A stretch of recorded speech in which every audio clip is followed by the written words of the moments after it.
Didier Deschamps. Autre question, numéro 4, c'est Jérôme, membre de l'équipe de France foot amputé, qui ont d'ailleurs des conditions parfois d'entraînement, de déplacement extrêmement difficiles. Peu de soutien, ils en méritent pour le coup, et nous on les a suivis.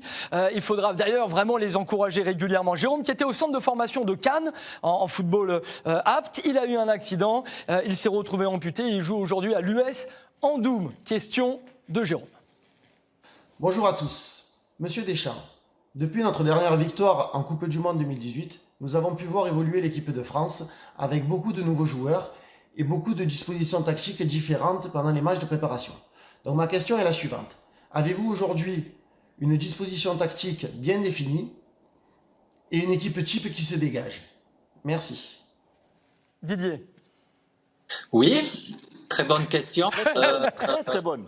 Ah oui, évidemment, il y a un schéma préférentiel dans lequel l'équipe a des repères. C'est le 4-4-2 ou 4-2-3-1, forcément, qui peut être animé avec des joueurs avec des profils différents. Mais j'ai toujours pensé, je suis toujours convaincu que c'est le système le plus rationnel qui permet d'utiliser au mieux la profondeur et la largeur, de savoir bien défendre et surtout de pouvoir bien attaquer. Mais dans la période d'automne, avec les 3 rassemblements qu'on a eus, j'ai voulu changer un peu, voir d'autres systèmes qu'on peut être amené à utiliser durant la compétition et d'avoir déjà dans notre analyse avec le staff un peu plus d'informations sur l'équipe type, à condition que tous les joueurs soient disponibles et en bonne santé, et c'est pas le cas aujourd'hui, notamment avec Corentin Tolisso qui a une blessure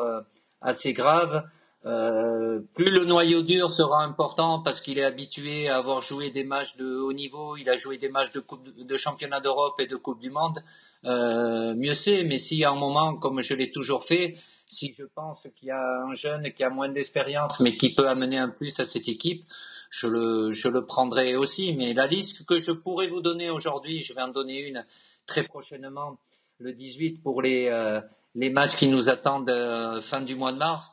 Elle se rapproche, mais elle sera certainement pas la même que le mois de mai, parce que malheureusement, il y a toujours des impondérables et que je maîtrise pas.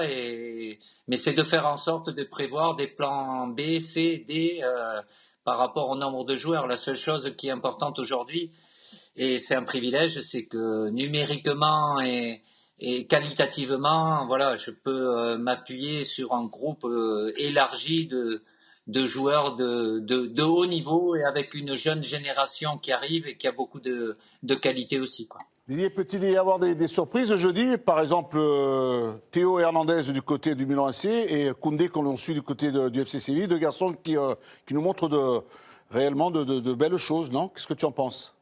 Écoute, Louis, je vais pas rentrer dans les cas particuliers. Tu me connais, je suis pas là pour faire des surprises. C'est pas mon rôle. Mais si à un moment je pense que, alors tu vas me parler de ces 2 joueurs, mais après l'important c'est de les comparer par rapport à la concurrence. Il y en a certains qui peuvent être bien sur une période d'1 mois, 2 mois.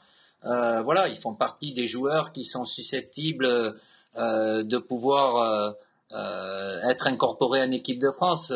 Koundé est plus jeune puisque lui, il est encore dans la catégorie espoir, et au mois de mars, la sélection espoir joue sa phase finale, la première partie, donc c'est un rendez-vous important aussi. Mais ils font partie des joueurs que l'on suit régulièrement. On a une bonne 50aine de joueurs que l'on suit à chaque match, chaque week-end, la semaine, les matchs de Coupe d'Europe. Donc voilà, mais parler en bien, et je peux pas parler en mal de ces 2 joueurs, mais il faut pas oublier les autres joueurs qui sont à leur poste et qui eux aussi peuvent être performants.